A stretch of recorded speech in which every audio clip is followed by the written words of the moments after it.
Okay, I think we can start now. So hello and welcome to our first college talk for seniors and parents, your college decision tools and tips. We are very excited to have you here. My name is Paloma Beltroa and I'm the college admissions coordinator for college, and I will be your host tonight. Before we start, I wanted to let you know that this session is being recorded and the recording will be uploaded to our Facebook and YouTube channel. So please make sure to follow us on social media. If at any point during the presentation you have any questions, at the bottom of your screen you will find a Q&A icon. You just need to hover your mouse at the bottom of your screen, and as soon as you find the icon, just click on the icon and add your question there. We will respond to all of your questions at the end of the presentation. Also, earlier today, we emailed you via Eventbrite 3 handouts. One is a glossary where you will find the definition of demonstrated interest, grants, professional judgment, what does it mean to be waitlisted, just to name a few. The other 2 handouts are a checklist and the HIPAA form, which we will go over later on the presentation. Our speakers tonight are Jenny Umhofer, who is the owner and founder of College, and Kelsey Torosyan, who is our admissions manager. So Jenny and Kelsey, whenever you're ready. Thank you so much, Paloma. I'm really excited to be here tonight with you on this rainy Southern California spring night. Welcome to the first of our college talks this month. I'm just so excited to be here with you tonight in an important moment of your educational journey. I really hope that some of the tools and tips we share tonight will be useful over the next few weeks as you and your parents narrow down your options and decide on one college. I'd like you to walk away tonight with some better resources and better information so that you can make the best decision possible in light of any challenges you may be facing with COVID-19 shelter-in-place mandate. So, first of all, as Paloma had mentioned, we have some handouts, and if you'd like to get those handouts and follow along, this is just really to support our presentation here so that you can have some definitions of these terms that we might mention at the presentation tonight. A couple of them that will be discussed are professional judgment, which is related to financial aid. And when financial aid officers have individual needs that come up or different unusual circumstances, they can use something called professional judgment with their decision with merit aid or grant aid. Grants are, of course, also part of the financial aid topic. Grants are awards that are not loans, and they're also usually scholarship-based. They could be either from the state or from the college directly or from the federal government. Another term that is in the glossary that we might use is called demonstrated interest, and that has to do with the way that you demonstrate your interest for the college. And in this phase for parents and seniors, demonstrated interest would be applied, in terms of how much you are interacting with the college and their events happening right now for admitted students. Finally, another term that might be helpful to know a little bit about is waitlist. Perhaps you already know what that is. It's already implied in the word, but a waitlist has sort of an interesting definition this year because of what's happening and maybe the sort of unpredictable nature of the wait list this year. So there's just a quick definition so you understand what that is. But it is essentially a kind of like an insurance policy for colleges on the back end. This is sort of what we call the back end of the process. Oops, sorry about that. So let's go ahead and get started. First of all, before we get too far ahead of ourselves, I just want to take a moment and say congratulations, especially to you graduating seniors. You got in, and that is huge. No matter which schools you're choosing from, you have worked hard and your work is paid off. You've done it. So I just want to take a moment and say I think we should pause and remember to celebrate this moment properly. Everything in your young life has led you to this moment, and you should be proud. At College, we're incredibly proud as well of our clients. We are so pleased to see students accepted to a wide range of great fit colleges. There's no one type of student we work with and no one type of college. So far in 2020, over 80% of our students are accepted to at least one of their top 3 choice colleges. And that's really exciting because that means that they have options. We had students this year accepted to Brown University, Texas Christian University, Colorado School of Mines, Olin College of Engineering, wonderful small school in Boston area, Vanderbilt, Lehigh, USC, UC Berkeley, UCSD, UC Santa Barbara, University of Oregon, the honors program, Purdue in the honors program, University of Washington, LMU, USD, Stanford, Davidson, Scripps College, and so many more. And I hope you find a way, even for a moment, over the next few weeks to really have maybe a special family meal or something to celebrate yourself and your accomplishments. Okay, so let's get to it. Let's get down to business. So now you're in, and now what? What do you do? What should you focus on to help you with your final decision? I know it's easier said than done in some cases, right? Maybe you've been accepted to a handful of colleges and you like all of them for different reasons. Maybe you are choosing between 2 or 3 colleges that sort of seem similar. Maybe you feel a twinge of disappointment as one or more of your dream schools did not accept you.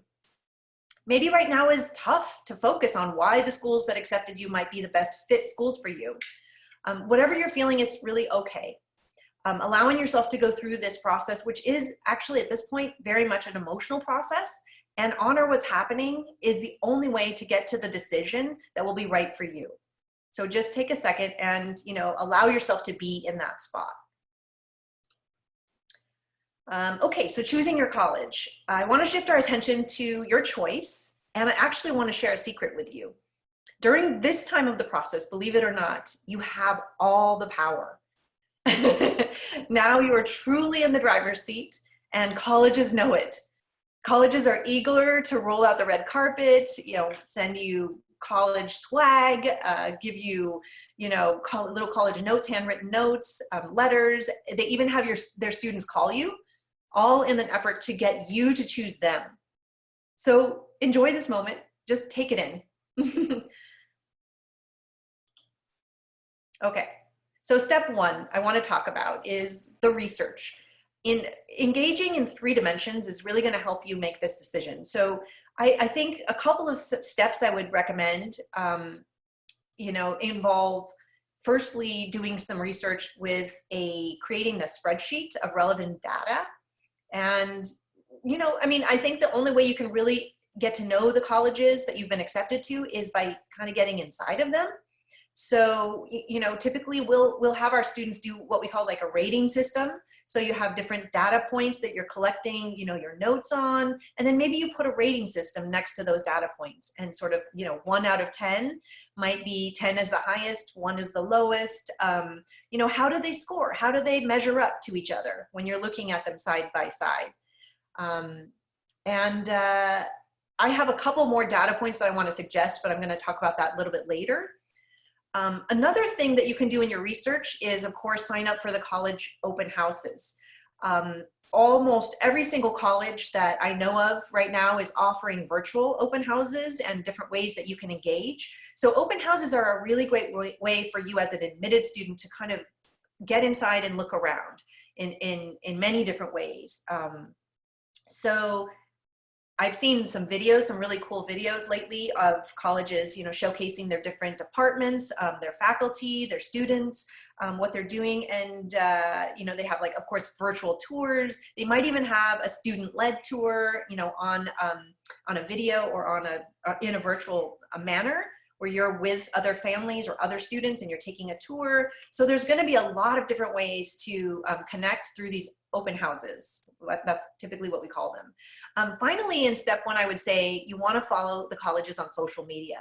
So especially now, all of the colleges are trying to get the word out about, their perks, their benefits, what they're doing.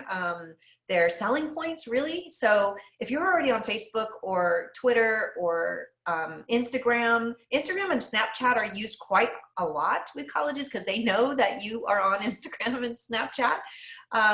Even on LinkedIn and especially on YouTube, a lot of colleges use YouTube. So take them up on this offer to connect. And also sometimes they have certain closed social media pages for admitted students. So you could talk to other admitted students as well. Okay. So secondly, I wanted to kind of give you a little bit of a tour here of some colleges' sites and what they're doing. Tulane, Bard, and Chapman are some colleges that I'm just going to click on the live links here to show you what they're doing. So the live chat option, maybe you've already done some sort of live chat when you've been on a website of some sort in the past, purchasing an item or something. But that's a great way to kind of talk to somebody in a live setting and get your questions out there really quickly. For Tulane, they have a virtual session for admitted students. They have virtual information sessions, as you can see, and ways to sign up quickly. Like I said, videos and special videos just for you to kind of get you in the spirit, even if it's virtual. And then you have some group sessions, and then this is the online chat that they offer. They have some right here that have already taken place, and they have some coming up. So you can sign up for that. So that is Tulane, and maybe you've heard of a small school on the East Coast called Bard. They have virtual open houses for admitted students, and I really liked Bard's website here because they have a live webcast that they're going to be promoting right here on, it looks like tonight, or tomorrow, sorry, tomorrow's Friday. It's happening, and there's just a really easy way for you to live stream it on Facebook or on YouTube right here. And then they have a couple of different opportunities for engagement with events right here. And then they have their whole list of current events that are happening. So really exciting things at Bard. And then finally, I thought Chapman's was really interesting too. Chapman has a whole host. Chapman, if you don't know, it's in Orange County here, really close to Disneyland. They have a virtual prospective student information session on here that you can take, and asking students. I think the best way to really learn about a campus is to talk to a current student, either on the phone or through FaceTime or maybe on email. And maybe there's some students from your school, your current high school, that are alums, or are attending the colleges that you're considering. So that would be a great opportunity for you to connect with those students. Here's a video. You've got a cool tour of the Keck Center for Science and Engineering for Chapman. So, and these are videos that are either created for this venue right now, or they have been established already and they're promoting them through online vehicles. So that is the first step. Let's get to the checklist. I'm a big fan of checklists. So what are some of the things that you kind of want to go over in terms of your spreadsheet, or maybe just on your notepad? So of course, one of the things you're going to be considering is your financial situation. What is the financial aid offer? What are the merit aid offers? And are they going to be what your parents can afford to pay, right? So that's going to be an important consideration. Location might be a consideration that you add to your spreadsheet. Perhaps, you want to attend a school that's close to a big urban area. Then of course, long-term planning is a good consideration, like majors and minors, pre-professional opportunities, and potential career outcomes. Like, what do students do after they graduate? What do they tend to do? And that's a question you can ask a current student who you talk to. Another way that a lot of students make decisions is based on their gut instinct. Some of us are very intuitive, or we pay attention to that gut instinct a lot. And those are some intangibles where you just kind of know, everything comes together. So pay attention to those gut instincts, even through the virtual forums that they have. And then work together as a family. This is a time to come together as a family and to think about, what is going to best support you as a young student, as a young adult, really, to navigate their first step out in the world. So work together with your parents. Parents, work together with your child. And then other points to consider, I just wanted to throw out there, athletics. You know, some of you are athletes, some of you have an interest in going to athletic events on campus. That could be a data point. Maybe you're very interested in a balanced social life, academic, social, so work hard, play hard. What are the social opportunities? You know, being engaged on the social level is a big part of being a college student. So what do they have for fun? What can you do for fun? Unique programs like internships and maybe also study abroad, or maybe there's all sorts of things that you're looking into that might be not necessarily academic or social, organizations, programs, maybe potential graduate school. I mean, some students really make a decision based on, or at least heavily weighing the housing options. So you might want to put that on your spreadsheet. We've heard students over the years talk about, you know, the importance of Whole Foods close by. So food could be, you know, an important point that you compare. And then I think I mentioned earlier that location consideration, you know, maybe you want to go in and out of the college, or you get to the college quickly. So, you know, what are the major airlines that fly into the area, the city that your college is in? And is it easy to get in and out of? Maybe there's points you have on airline mileage, I don't know. And then finally, you know, I would say like peer influence. So along the lines of the social component, you know, is it competitive? Is it relaxed? Is it intellectual? Do students like to discuss, you know, politics? Are they interested in the environment? What are students talking about? That could be a question that you ask when you're of the student when you're talking to them one-on-one.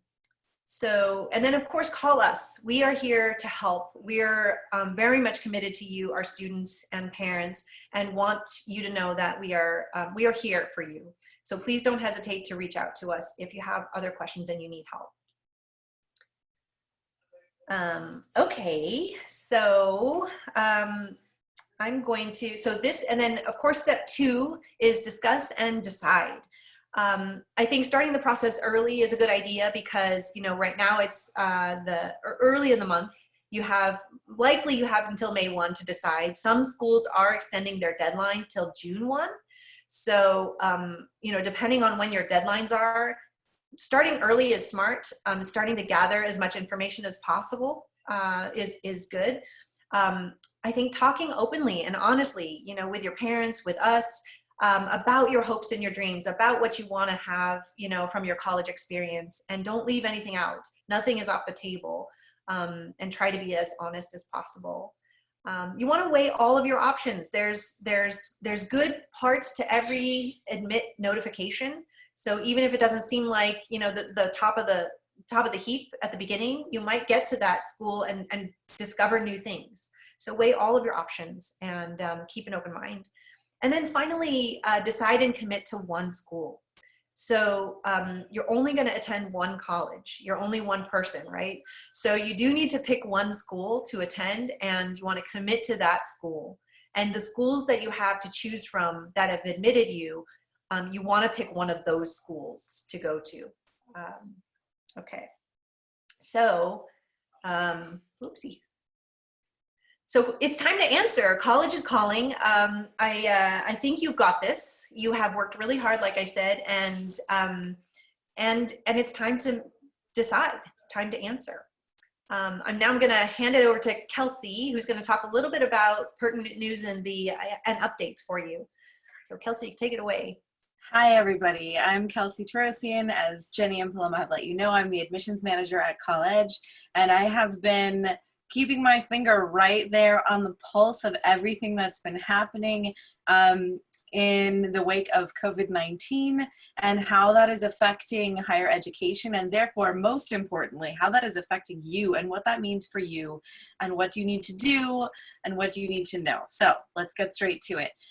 First of all, I know that a lot of people are thinking about the AP tests. Most of you probably already know, but just in case, the College Board has officially announced that they will be offering an online-only condensed 45-minute long AP test. So normally the AP is obviously in person and fully 2 hours. So this is a really big change, and there are a lot of questions that came up about this as a result.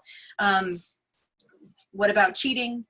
What about, there's always the question between, okay, so a test has been designed, but are the colleges going to accept it? Will I still get my AP credit, my college credit? And the answer is you don't really have anything to worry about.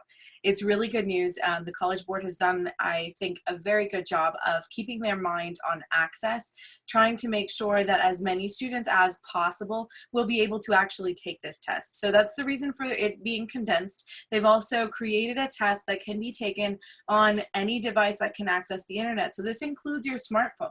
They're trying their best to make it so that as many students who want to take AP tests are going to have the highest likelihood of being able to take those tests. And that is wonderful news.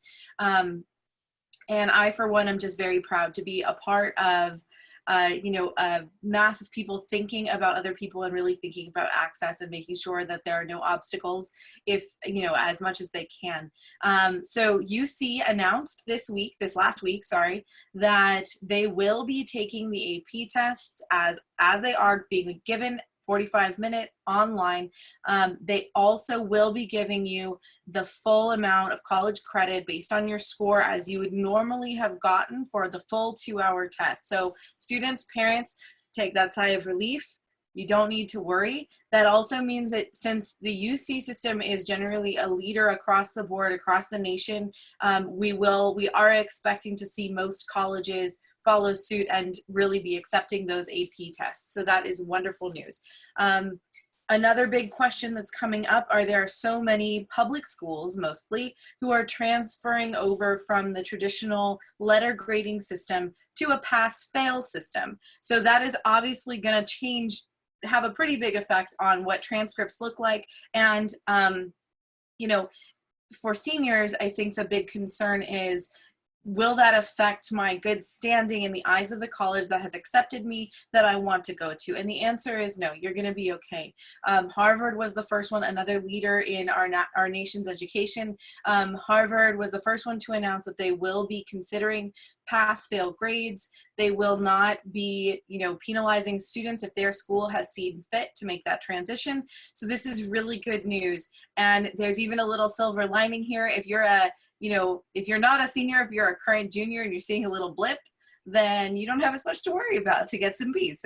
I'm not saying don't work hard, do work as hard as you can, but there are always some little silver linings here and there, even in the worst of times. Another thing I want to tell you, Jenny briefly talked about Waitlist. We're going to be touching on Waitlist. Here we are. And what I want to let you know is that there are going to be some changes expected to the Waitlist. There was a very interesting poll that was done of a lot of different students that are right in your position, seniors, across America in the month of March. And this poll that was put out by the Arts and Science Group shows that 35% of students, because of the pandemic, are now actually favoring local institutions over their original first choice institutions. So what does that mean? That means that first choice institutions, so those institutions that are like 25 to 16% or 16 to 25% admit rates, they may have to go deeper on their wait lists. So what does that mean for you? That means that if you're on a wait list of a school that you really love, then this year you may have a better chance of getting pulled off of that wait list. We recently were attending a webinar, a chat with Colorado Boulder, and one thing that they said that we thought was really interesting is that they expect to go as much as double as deep into their wait list as they normally would. So most years they go 250 students deep. That means this year they may go as deep as 500 students. And the way that a wait list works is it's literally like a list. You can think of it as their backup plan, as their insurance policy, to ensure that they haven't under-enrolls and that they're able to fill their class every year without overfilling their class. So they basically go down that list, they offer you a spot, they usually give you a limited time during which you have to respond and say, yes, I want it, no, I don't want it. And then they go right on to the next student. So for a place like CU Boulder, that really ups your chances.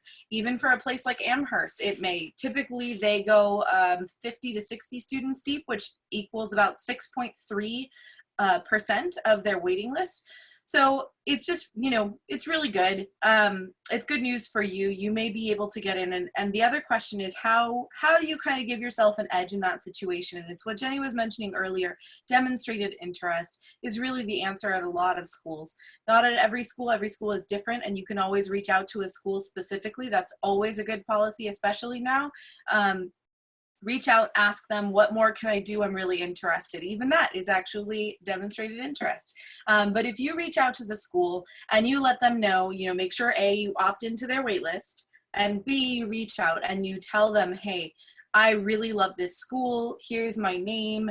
And if you take me off the wait list, I really want to come. And that's going to make them a whole lot more likely to want to take you because they want to offer those spots to people who want to come. Another quick note about financial aid and scholarships. We are seeing that most institutions are being as flexible as possible with their financial aid packages. So if you're a family that has been hit by COVID-19 and you're seeing that you don't have the level of financial contribution that you were expecting to be able to give towards your child's education this year, I would highly recommend that you reach out to your financial aid officer, take advantage of what Jenny was talking about earlier, their ability to give you professional judgment, and they will. Right now, institutions want to serve you. I think overall, it's really amazing to see these institutions.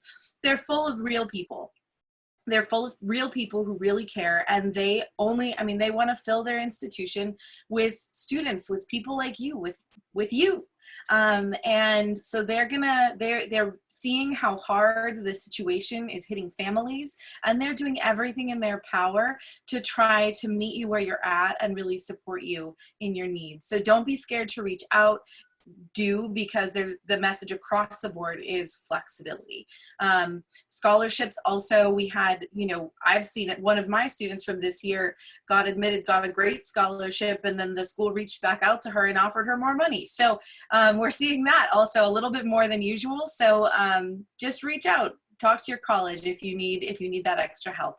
And the other thing I just want to touch on, you may or may not be aware, May 1st, I'm sure you're aware, May 1st is National Decision Day when it comes to colleges. And unusually this year, there's a very good contingent of schools who have decided to extend that decision deadline mostly to June 1st. Some of them are choosing different dates, but mostly to June 1st in order to give students the time to really do that research. They're really trying to understand that there's so much going on.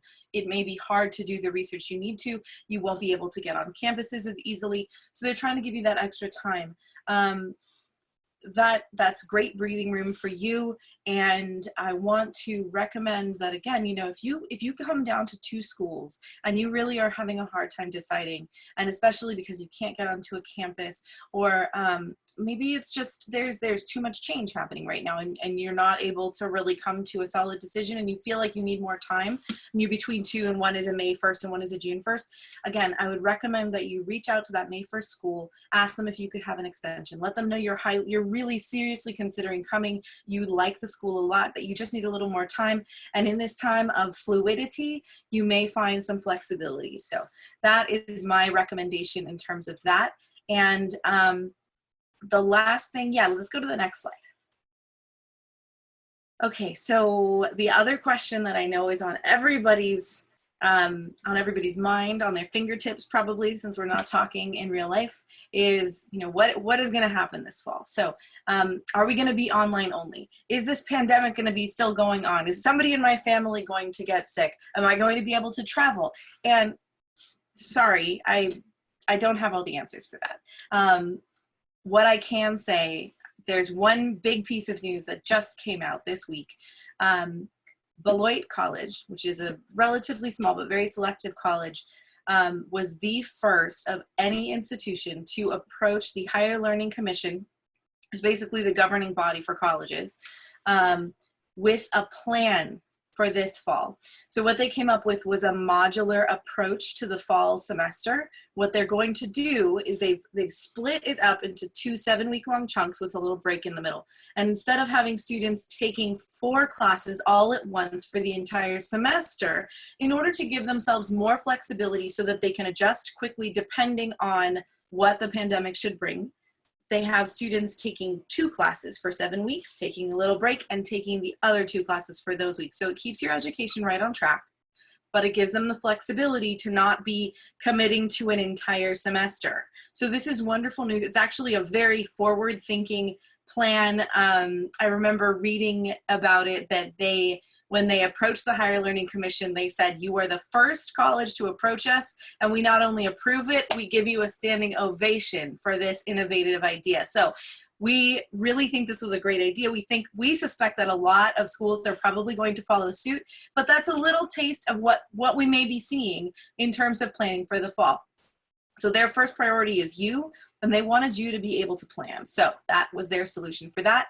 And what I can also tell you is just to stay tuned. We are posting, I can just fairly say aggressively, on our social media. That is not an overstatement. We're trying to post, 5 times a day with all of these updates, staying up to date. And we also, you can stay up to date on our website, thecollege.org. If you scroll down to the bottom of the page, there's a green bar, and it says, there's a little line that says community resources. And on that page, we have resources for you to find out what's happening about COVID-19, webinars we're offering, colleges are offering, tools that colleges are offering, and a regularly updated list of what colleges have gone test optional, because this is a wild trend. It's like test optional is the new black here. So stay tuned to our website, stay tuned to our community resource page, stay tuned to our social media, and we will bring you all of the updates. And you can always feel free to reach out to us. We really are here to help. Let's go to the next slide. So with all of this unsureness, we've gotten a lot of questions about gap years, and this is not unexpected. We're thinking that probably colleges are going to see a much higher rate of deferral requests than usual this year. So I want to give you a little bit of an example about how a successful gap year might look. So let's go to the next page. We were lucky enough to work with this wonderful human, Suzy. So she was a senior in 2017, 2018. She applied, was accepted to Brown, yay, fall of 2018. She was a really strong student, overachiever, remarkable athlete, involved in her community. And she became really deeply involved in Habitat for Humanity, actually just summer before her junior year. Before her senior year. So not something that she did all the way through high school, but she really got inspired, and that actually happens to be what she wrote her personal statement on that helped her get into Brown. So passion is where it's at. That's my little free tip from me to you. So she was undecided about major, partially because of this experience. She knew she really wanted to help people. She wanted to see how she could meet people's needs, but she didn't know what she should major in there. So, and I think honestly, she was probably a little bit burnt out because she was such a hard worker. So she really wanted to take a gap year, but she was worried about requesting her deferral. She was worried about losing her good standing at Brown. She was unsure about how to fund her trip. She wanted to make sure that her time was really used meaningfully and not just kind of like wasted away. So she came to us, and we worked with her to create a goal, and the goal is really key, because a gap year is not a year to, laze around on the couch. It's a year that needs to be directed, and a goal is a great way to start. So her goal was to create sustainable housing for at least one family in an impoverished country. So with that goal, we created a plan. She found this amazing, she wanted to stick with Habitat for Humanity. We found this amazing Global Village Habitat for Humanity program that was in India. She not only ended up applying to and going to, but she actually found a contingent of other people who were like-minded that she brought with her. She's an incredible person. Anyway, so she requested her deferral. She was granted her deferral. And through all the resources we gave her, she was able to actually find scholarships, like significant scholarship money directly for gap year students. She did her gap year, came back a changed person, very directed, and now she is a sophomore at Brown. We could not be prouder of this girl. So I want to talk a little bit about how we might work with you if you are interested in a gap year, if your student is thinking maybe now is not the right time to go to college for whatever reason. So let's go to the next slide. So in terms of, just to give you a little bit of insight, there are some typical types of students who want to go on gap year. So parents, this is just food for thought for you as you guide your child through the decision process, because this may be something that you really rings true for you that you want to kind of bring up to your child. So Susie is the first category that I want to talk about. This is like the worker, the person who's got high test scores, high GPA, really strong work ethic, probably is over involved, maybe a self-proclaimed perfectionist. So these students typically need a break from that type of work, but they still want to work. And you can see Susie's really a perfect example for that. We put her to work at Habitat for Humanity. She still was working, right? But it was a totally different thing. It was outside of the classroom. You also have definitely the floater. You've got the students who are kind of, they're not fully engaged with life, with school. Sometimes they have learning differences and they're just not ready. They just need a little more time. They need a little bit more life experience and self-exploration. You might also see somebody who is just an adventurer, somebody who really loves travel, who really wants to experience and has that hunger for life. For those students, they can really benefit from a gap year and come back and really be able to dedicate all of that passion that they had for exploration to exploring their education. So that's but not by any stretch of the imagination an exhaustive list, but that's a couple of little samplers for you. So we've actually developed a gap year plan. So this is basically, it's an amazing plan where you would come, the whole family comes together with myself, with Jenny, and we sit and we listen to you. And we ask you a bajillion questions, and we really have a great deep conversation, and we find out kind of what drives you and who you are and what you want and where you're going and where you want to go. And what we'll do then is we'll go away and she and I will work very closely together and we will generate ideas. This is one of our favorite things to do together, is targeted research on behalf of the specific student that we've had this deep conversation with. We get so excited about, it doesn't matter how many of these we do, we get so deeply excited and involved and we're like, oh, that's a great idea. How about this? You know, so we have these great passionate conversations. We come back and we all of that energy that we've built up, we infuse it into you with our targeted research and our plan. And then we can help you formulate a goal, help you formulate a plan. And then if you need a little extra help, we can even add on some time and we can work with you on your essay, on your deferral request, so that you can really go confidently. And this year is even more important to make sure that that deferral request, that plan is really on point, because we really do expect to see more students than average requesting deferrals. And there are colleges that, like Brown, who are set up for and who are more supportive of deferrals. And then there are other colleges that don't typically grant deferrals and certainly don't typically grant an entire year. So with them being a little bit more flooded, getting more applications, this may be a good time to get a little bit of help on that. And actually, it's an excellent time, because this April only, again, in honor of that, in honor of the fact that you're working so hard to make these decisions, we're actually putting this plan on sale. We wanna encourage you to come get the help you need and have a really successful application and then gap year experience. So we are offering you 15% off just in April to help you get going and to make our plan a little bit more accessible. The other thing that we're doing for you in April is we are offering $100 or more off of any of our initial consultations. So families of seniors, if you have friends who are younger and who are still in the application process, now is a great time for them to get started.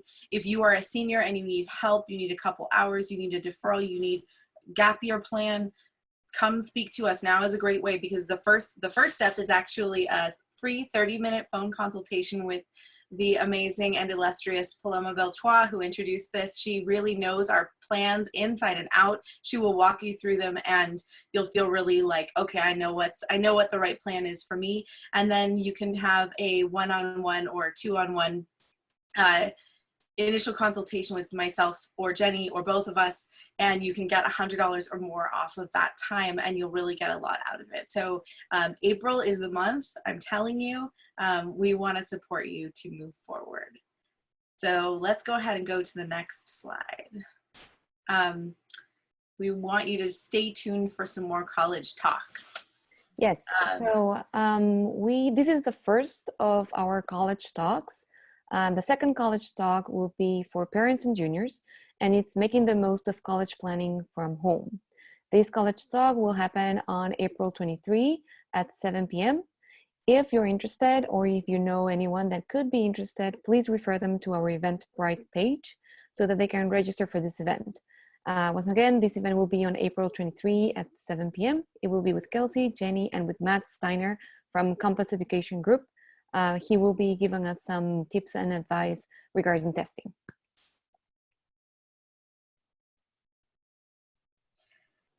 And then these are just the checklists. These are the handouts that Paloma was mentioning earlier, that Jenny went through the glossary a little bit earlier.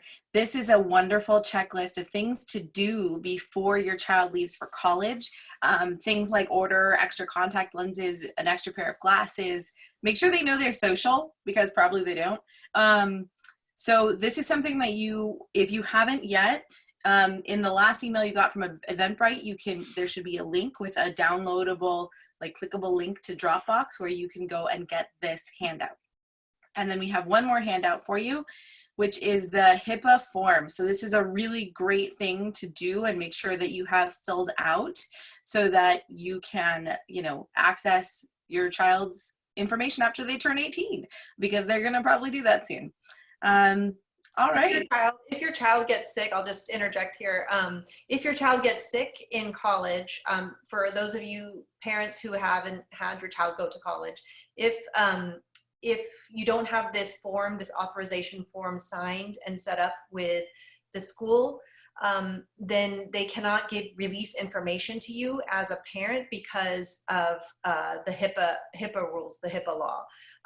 Their priority is to protect the rights of the individual, which in your child's case would be because they're an independent adult. The school cannot release those, even grades, how they're doing in their classes. This is all under the HIPAA protection. So we included this in the handouts because we thought this would really be important for you to fill out and send in the summer if your child is going to be going away to college. And that's it. Okay, great. Well, we have some questions here. So let me start. So one of the questions is, what if my child can visit campus in person and ends up attending a college that is not the best fit?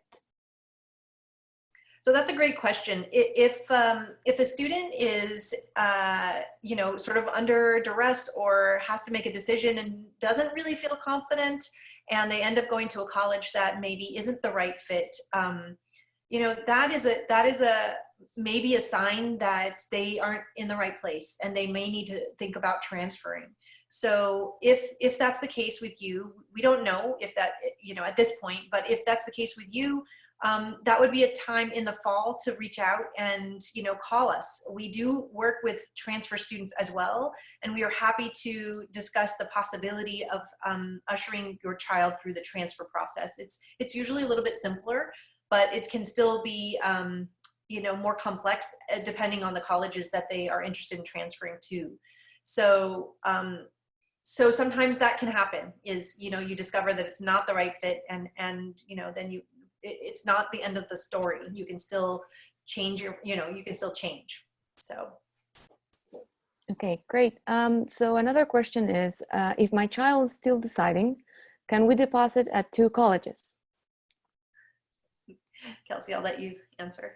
All right. So that's a highly unethical move, actually. So colleges depend on their decisions on those deposits. The date there is there so that they can really make a plan moving forward, that they know how many beds, how many students they need to admit from the wait list. And they can make a concrete plan for how to move forward. And when people double deposit, it really jeopardizes not just the college, but other students who have also, who maybe were pulled off the wait list, and then, it can be really, really tricky. So I would highly advise that you don't do that. Do your due research, reach out. If you need an extension, ask for an extension, but please don't double deposit. Okay, we have one more question. Could I print out the checklist?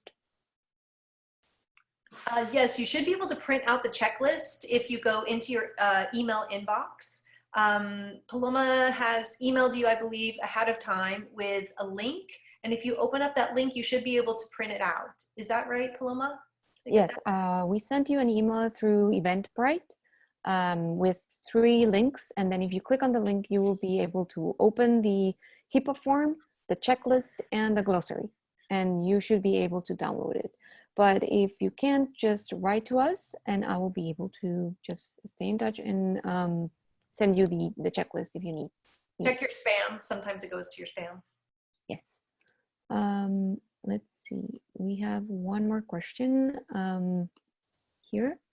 And it says, will all colleges be online this fall? That's the $500,000 question, right? Wish we could answer that definitively. But I'm pretty certain they're not all going to be online in the fall. It's you know, if you were listening to Kelsey earlier talk a little bit about Beloit College, they have a sort of workaround solution that they're planning for the fall. And so I think you're going to find that many colleges will be announcing their plans maybe about midsummer, you know, in the middle of the summer, you know, about a month before college starts, their classes would start. So you should have enough time to get a better sense of what their plans are. That said, you know, we don't know. I think there's been a lot of announcements and things said early on in the last few weeks that have really shifted as we learn more, and the whole world is learning more. And, you know, so it's a day by day, hour by hour shifting situation. But so hang tight, you know, this is not an easy time to go through this, but it is hopeful. And there are going to be some, you know, workarounds and some, you know, benefits of being a senior right now. We have one more question. How will course registration work at UC campuses? Will it be online? Kelsey, do you want to answer that? Yeah, sure. So they are basically, like many colleges, the UCs are also delaying their decision about whether it will be online or not.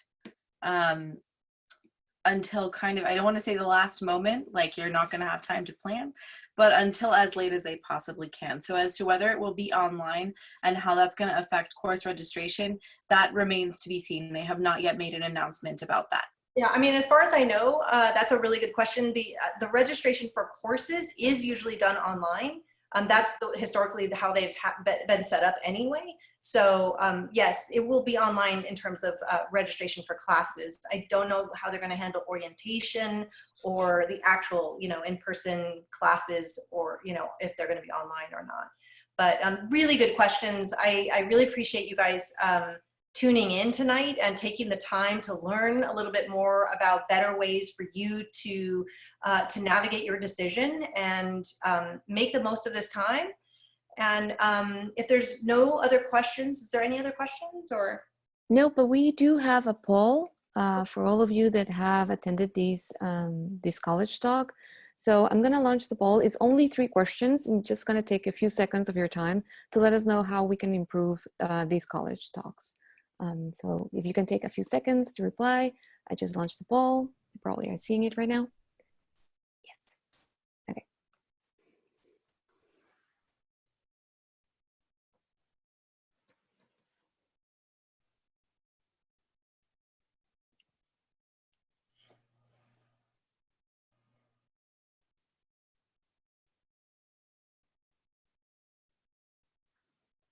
Okay. Okay.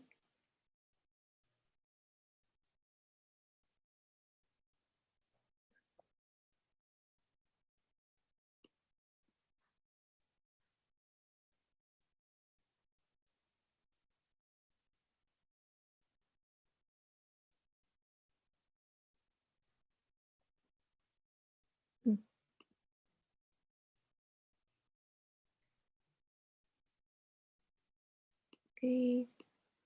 Let me relaunch the poll because I see that some people haven't seen it. So let me try one more time. Hopefully you can see the poll now. Okay, so if you can just reply to the poll, that would be great.